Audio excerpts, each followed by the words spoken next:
ঠাকুরমাতে আর বাবাতে তুমুল তর্ক চলছে। ঠাকুরমা বলছেন, চান্দ্রায়ণ প্রায়শ্চিত্তির না করলে আমার বাড়িতে অকল্যাণ হবে।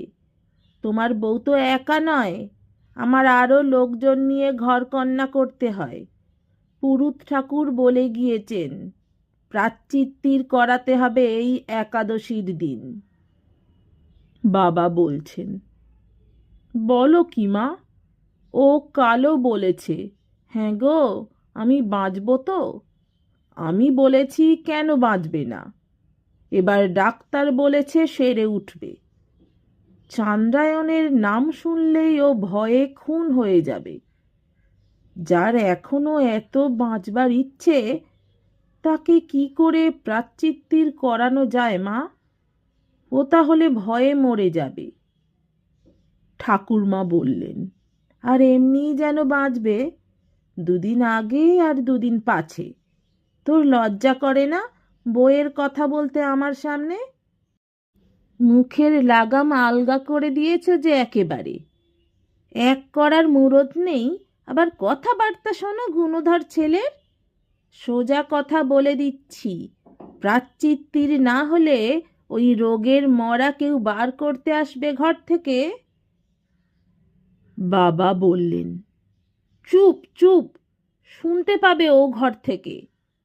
আচ্ছা মা, তোমার কি একটু দয়াও হয় না?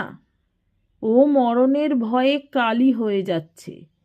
দুবেলা একে ওকে বলছে আমি বাঁচব তো, আর তুমি কি বলে ওর কানের কাছে?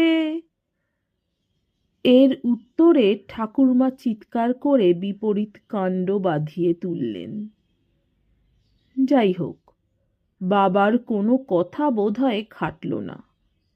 কারণ একদিন মায়ের ঘরে কি সব পুজো আচ্চার জোগাড় হলো।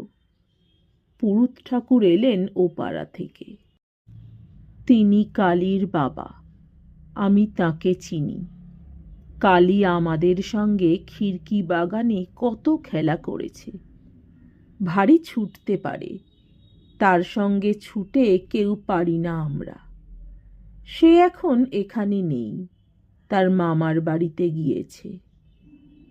বড় পিসিমা বলছিলেন হরিগয়লানির কাছে, সে আমাদের দুধ যোগান দেয়। আহা, বলছি পুরুত আসছেন, তোমার একটা সস্তেন করাতে হবে কি না? বউয়ের মুখ ভয়ে এতটুকু হয়ে গিয়েছে। বলছে